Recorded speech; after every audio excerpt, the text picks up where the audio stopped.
medieval kings can be divided into three sorts. There was the good,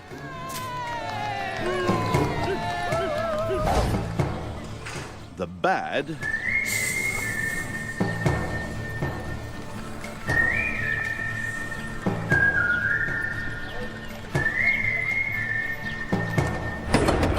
and the ugly. No, it's not the time. Amidst all the uncertainties of history, one thing we can be sure of. We know who our medieval kings were and what they were like. Or do we? We're proud to be able to reveal for the first time on television the name of a king of England nobody's ever heard of. King! Actually, I'll tell you who he is in a minute. First, the story of the lives of every single king of England. Well, that is, every single king of England who went by the name of Richard.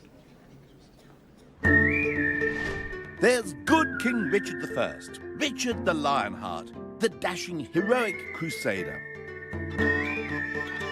Bad King Richard II, tyrannical, megalomaniac, narcissistic.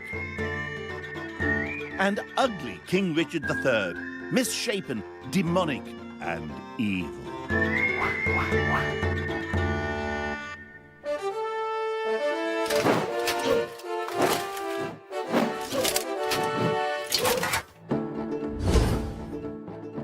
If there were a poll for best English king, Richard the Lionheart here would probably come out somewhere near the top, if not top. Heroic, virtuous, and Christian. That's how I was taught to regard him at school. And it's how the Victorians who put up this statue to him outside the House of Commons saw him. But was he a good king of England? Richard the Lionheart was a Frenchman. He was born in Oxford, but he was brought up in Poitiers, in the court of his formidable mother, Eleanor of Aquitaine. Richard became Duke of the region, and according to the chronicles, the great nobles of Aquitaine hated him because of his great cruelty. He carried off his subjects' wives, daughters, and kinswomen, and made them his concubines. That didn't stop him being crowned King of England in Westminster Abbey in September 1189. He'd fought his father, King Henry II, and seen off his brother John to get the English throne. But actually, he detested the place. At his coronation, the London Jews arrived bearing valuable gifts, but they weren't allowed in. Instead, they were beaten up and there were anti-Jewish riots. Well, Richard must have been furious. After all, his only reason for being King of England was how much he could make out of it. He had an agenda, and it wasn't governing some godforsaken island full of sheep where it rained all the time. Richard was much more interested in what was going on a few thousand miles away. Saladin had just recaptured Jerusalem from the Christians, and crusade fever was sweeping Europe. It was Richard's chance to shine.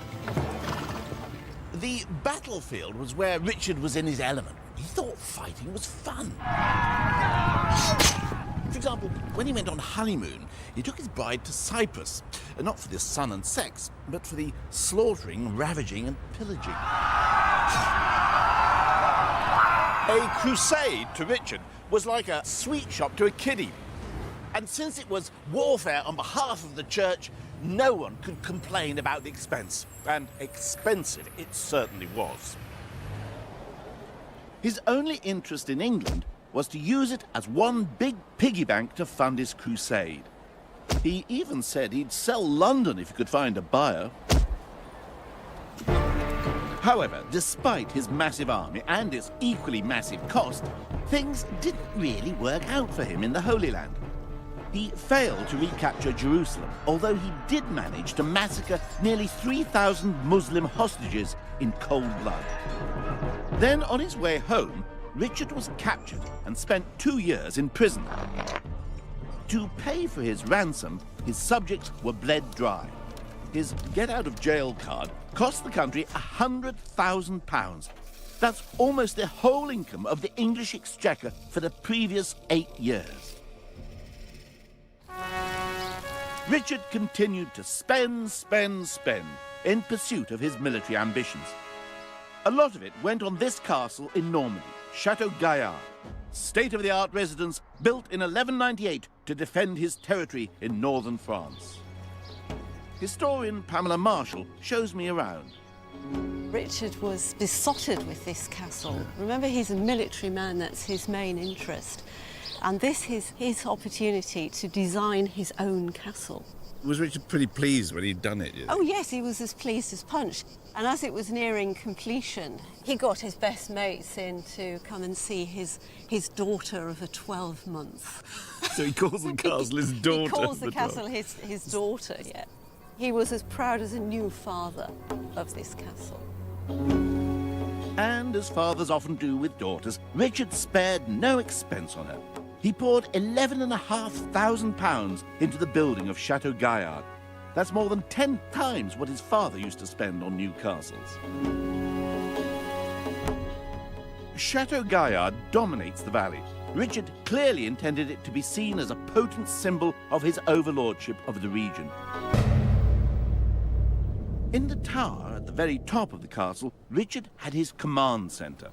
It only has one huge window. It's very ruinous now, but it must have been a magnificent window stepped back.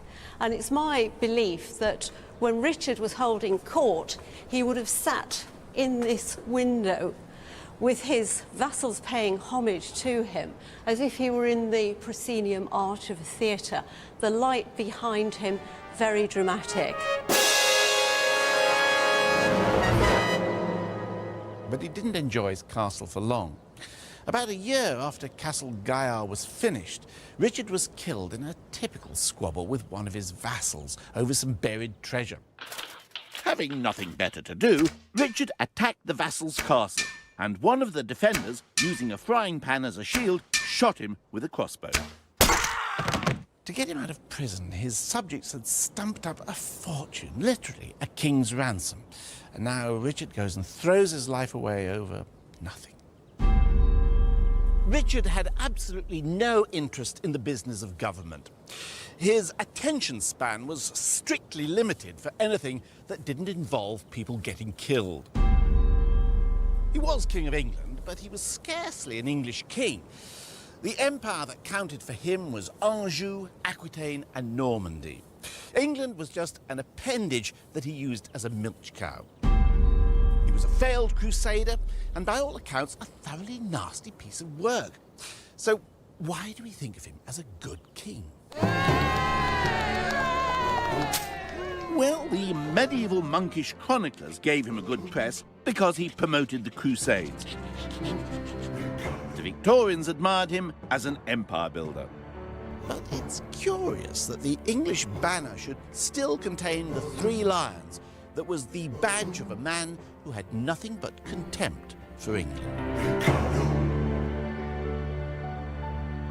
And here he is at last, the king nobody's ever heard of. King... Wait! There's another Richard we need to look at first. People often forget about him, but in many ways, he's the most interesting.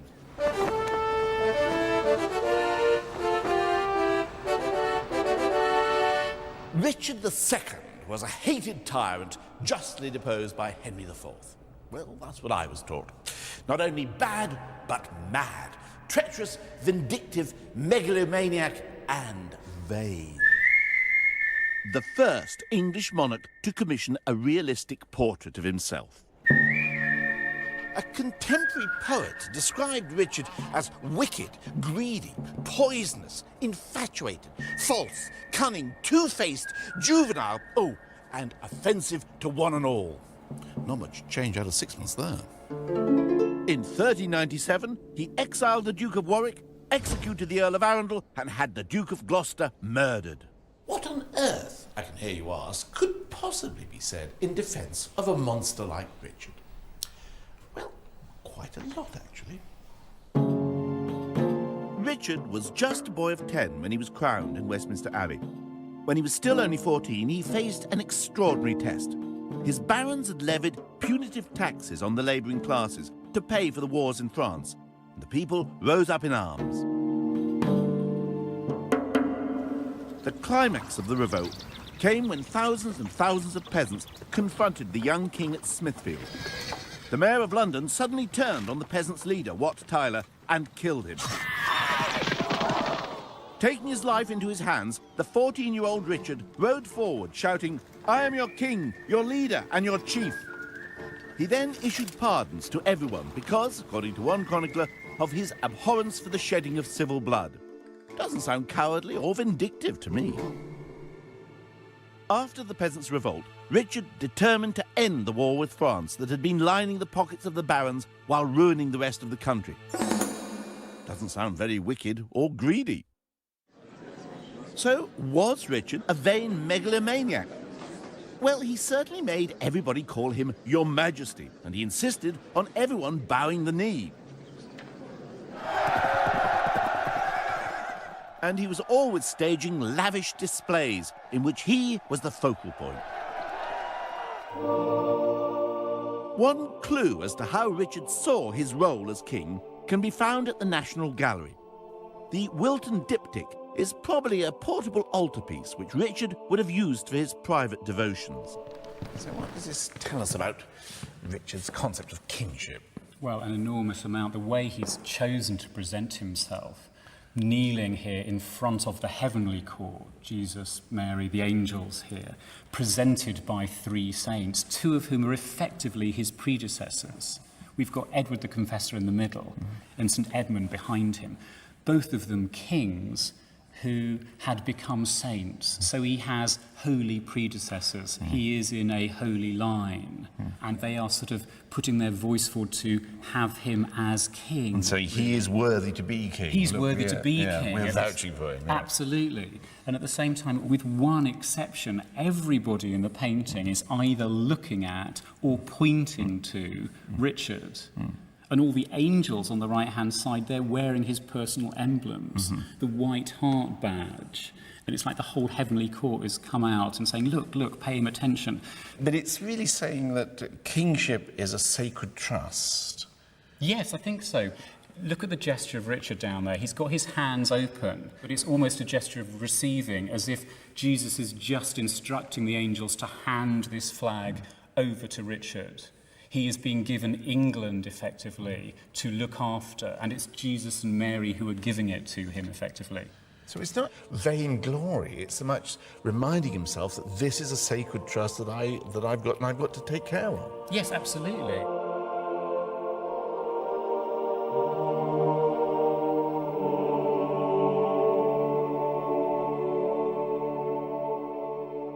In the 14th century, people were very concerned about the difference between a king and a tyrant. According to the political theorists of the day, a legitimate king ruled in the interests of his people, whereas a tyrant acted entirely in his own interests. It was a mantra that was repeated in the books of rules for princes that every author of note, including Chaucer, felt he had to provide as part of his civic duty. Many thinkers, such as Dante, for example, insisted that for a country to be at peace with itself, the king must be the most powerful force in the land. Richard tried to concentrate power into his own hands, and to us today that sounds like megalomania. But back in the 14th century, things looked a bit different. A country in which the warring barons held the power was not a happy place. Richard's real enemies were not his peasants, but his barons. They hated Richard's guts. They hated his arty-farty way of life, they hated his wife, who was foreign, and they hated the way he kept them out of power. But most of all, they hated his policy of peace with France. War was their only hope of making money and increasing their influence. In 1387, the barons, led by Arundel, Gloucester and Warwick, openly rebelled against him. They may even have deposed him for a few days. And when they grabbed power, they mercilessly tortured and executed the young king's closest friends and advisors. The wicked barons started squabbling amongst themselves about which of them was going to be king, and Richard was eventually able to regain power. The amazing thing was not that Richard eliminated these three barons 10 years later, but that it took so long to do it. And when he did finally get rid of them, he refused to let the bloodshed run any further. He certainly didn't torture anyone.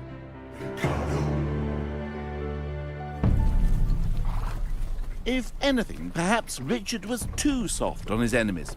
For in 1399, one of them, Henry of Lancaster, returned from exile, stole his throne, and murdered him. Richard is branded a tyrant. And yet it could be said that by bringing peace abroad, by ending the war with France, and peace at home by crushing the baronial opposition, he was acting in the interests of his people. He was, in fact, playing by the rule book. Richard was a victim of propaganda. His successor, Henry IV, had treacherously usurped the throne. Henry had to prove that Richard was a bad king. He called in all the chronicles to check they said nothing good about Richard and nothing bad about himself. And writers like John Gower were terrified into writing absurd eulogies to Henry and producing gross defamation about Richard. Gower even goes back through his previous work and changes it to fit in with the new regime. In this book, for example, the Confessio Amantis, which he originally dedicated to Richard II, in this edition, he claims to have dedicated it to Henry. You can see here he's written, "I send this book unto my own lord, which of Lancaster is Henry named." And a bit earlier in the poem, he claims to have made the dedication in 1393. But it's a lie. He couldn't have done, because Henry didn't become Henry of Lancaster until 1399, when his father, John of Gaunt, died and he inherited the title. Gower even seems to recognise the impossibility of the dedication, because he writes here, "I dedicate it to Henry of Lancaster, who of course was Henry of Derby at the time." The whole thing is a fiction, designed to make it look as if Gower has been supporting Henry for longer than he has. Political spin was just as alive in the Middle Ages as it is today.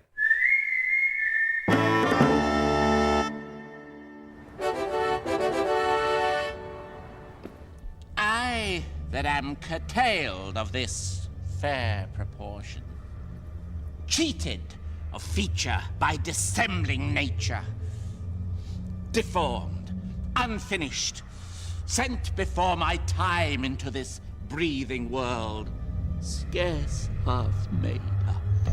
Oh, such fun playing Richard III, the archetype medieval tyrannical king. I want to do some more. But since I cannot prove a lover to entertain these fair, well-spoken days, I am determined to prove a villain.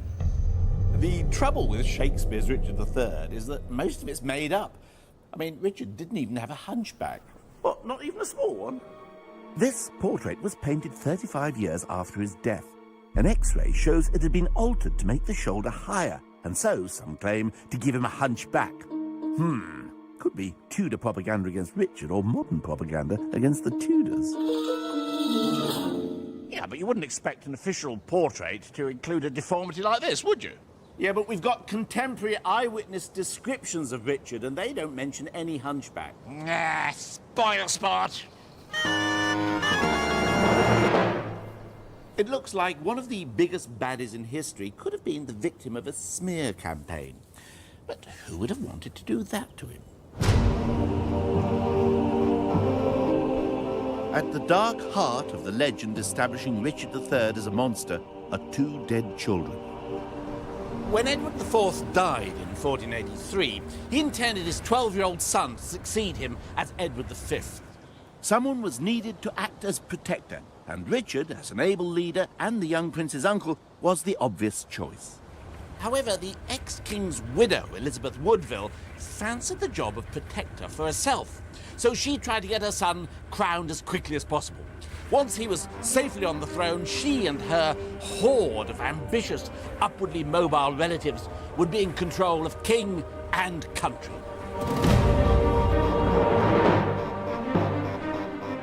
Richard foiled the Woodville takeover plot. He placed the prince and his little brother in the Tower of London to keep them out of their mother's clutches, an act most people approved of at the time. No one wanted the Woodvilles, mere commoners, to have that much power. Parliament then voted Richard as protector. At some point, Richard decided to make a play for the throne himself. We don't know whether he intended this all along or whether he just saw the opportunity and took it. All we know is that a senior bishop suddenly and conveniently announced that the late king's marriage to Elizabeth Woodville was invalid and that the two princes were therefore bastards and hence, surprise, surprise, ineligible for the throne. This left Richard as next in line. Bit of luck, really, and he was duly crowned in Westminster Abbey. Most people probably thought it was all for the best. However, at some point the two princes vanished. Nobody knows what became of them, or even if they died during Richard's lifetime. Their probable murder became one of the key planks in building the scaffold on which Richard's reputation hangs twisting in the wind. But even so, our concept of Richard, the hunchbacked monster and tyrant, is a total fabrication. The real man was rather different.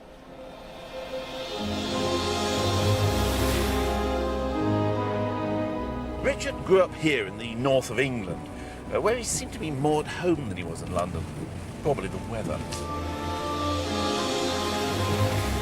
And his brother, Edward IV, obviously knew he could trust him because he gave the 19-year-old the rather tricky job of keeping the wild and woolly north on side. Records kept in Richard's power base at York reveal him as an effective negotiator, a successful peacekeeper, and a champion of the poor.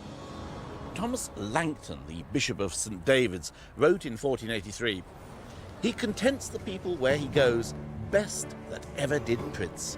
For many a poor man that hath suffered wrong many days hath been relieved and helped by him." As king, Richard introduced major reforms to the legal system. Dic mihi terensi accuratius, quantum biberas ea nocte. For a start, he insisted it should be conducted in English rather than Latin. Oh, just exactly how much had you been drinking that night, Mr. Jones? Richard's law reforms were really pretty impressive. He introduced a kind of legal aid for the poor, and he also addressed a very pressing problem. He took steps to make sure that juries weren't intimidated. When Richard made his first visit to York as king, the city put on a hell of a show. The streets were lined with tapestries and arras cloth, and there were pageants and speeches and feasting.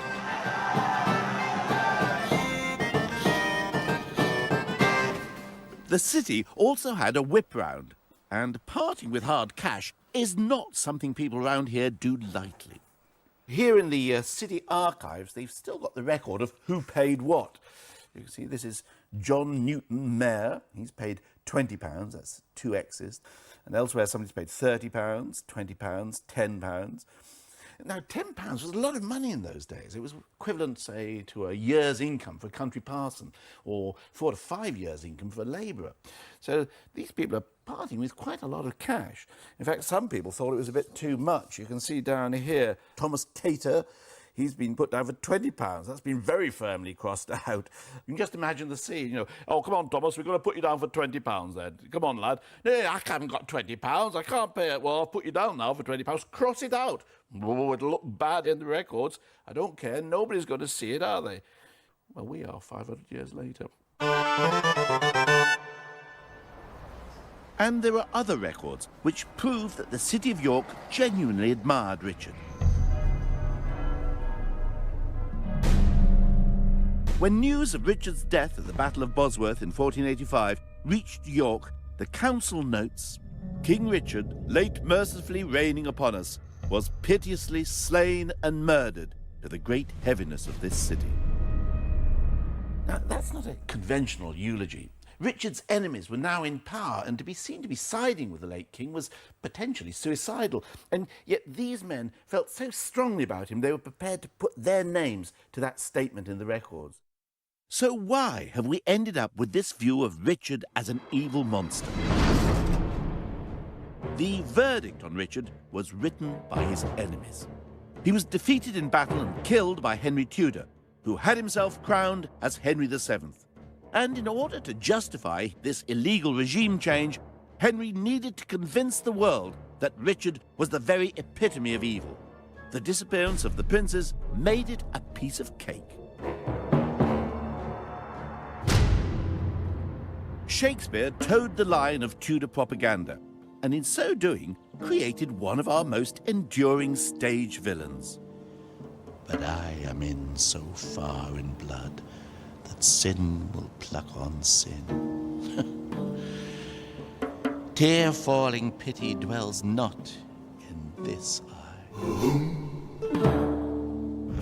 Which brings us to the King of England that no one's ever heard of. Well, have you ever heard of King Louis, the first and last? No? Well, that's not surprising, really, because he's been kind of airbrushed out. The story starts in 1215, when bad King John was locked in a struggle with his barons. Rather than let them take over the country, he surrendered it to the Pope. The furious barons retaliated by inviting Prince Louis, heir to the French throne, to come and replace him. John retreated to Winchester. Louis was hailed as king in London and celebrated Mass here in St. Paul's Cathedral. Roger of Wendover wrote in his chronicle, Louis received the homage and fealty of all the barons and the citizens who were awaiting his arrival there. For 5 months, John and Louis fought tooth and nail across the country until John lost the crown jewels in the wash and lost his life in a bout of dysentery. Leaving Louis as the effective ruler of England. But of course, the Pope wasn't going to allow that. And he helped to organize the opposition. Louis and his forces were eventually crushed at Lincoln Castle in 1217. But for nearly a year, he'd run most of England. He'd received homage as king from most of the barons and from the King of Scotland, which sounds pretty much like a king to me. So why doesn't Louis figure in the royal roll call?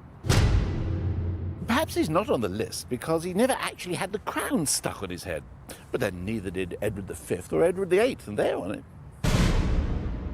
Or is it just too embarrassing to admit to a second French invasion? The point is, history isn't necessarily what happened.